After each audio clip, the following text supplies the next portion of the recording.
रामकृष्ण हरी सध्या आपण आहोत फिरता ज्ञानेश्वरी पारायण सांगता 16 याची जी भव्य दिव्य मिरवणूक आहे त्या मिरवणुकीमध्ये आपण सहभागी झालो आहोत. आपल्यासोबत आहेत आमचे स्नेही बाप प्रशांत महाराज खानापूरकर, त्यांच्यासोबत आपण बोलूयात. बाबा, काय वाटतं एकंदरीत ते वातावरण पाहता? खरं पाहिलं तर हे साक्षात पंढरपूरचं स्वरूप आज सेलू नगरीला झालेलं आहे.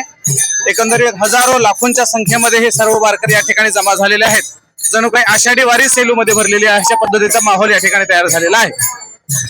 खरं तर बाबा, म्हणजे मी तर सेलू शहरामध्ये पहिल्यांदा असा भव्य दिव्य कार्यक्रम पाहतोय, कारण की या अगोदर अशा पद्धतीचा कार्यक्रम कधी झाला नव्हता.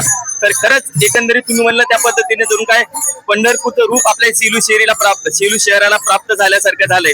बाबा, काय एकंदरीत हा जो म्हणजे आज असेल म्हणजे 11 मार्च ते 19 मार्च या पूर्ण म्हणजे या पूर्ण वेळेच्या दरम्यान होणारा जो कार्यक्रम आहे त्याबद्दल तुमचं काय मत आहे? संत श्रेष्ठ ज्ञानेश्वर महाराजांना 700 वर्ष पूर्ण झाले आणि त्या निमित्ताने होत असणारा हा अतिशय देखणा आणि भव्य दिव्य सोहळा आहे. मी तर असं म्हणेल, कदाचित आपल्या नशिबामध्ये असा एखादाच सोहळा आपल्याला पाहायला मिळत असतो. आपण जर या सोहळ्यामध्ये सहभागी झाला नसाल तर लगेच सहभागी व्हा, कारण काही सोहळे असे असतात की आयुष्यामध्ये एकदाच पाहायला मिळतात. अशा पद्धतीने अतिशय सुंदर आणि देखणा तुम्ही पाहताय 750 झेंडेकरी, 750 टाळकरी, 750 फेटेवाले, ही सगळी मंडळी अगदी मोठ्या जोमाने या ठिकाणी सहभागी झालेली आहेत. लाखोंच्या हजारोंच्या संख्येने या ठिकाणी जनसमुदाय उपस्थित आहेत आणि याची देही याची डोळा याप्रमाणे आपण सर्वजण हा आनंद घेत आहोत.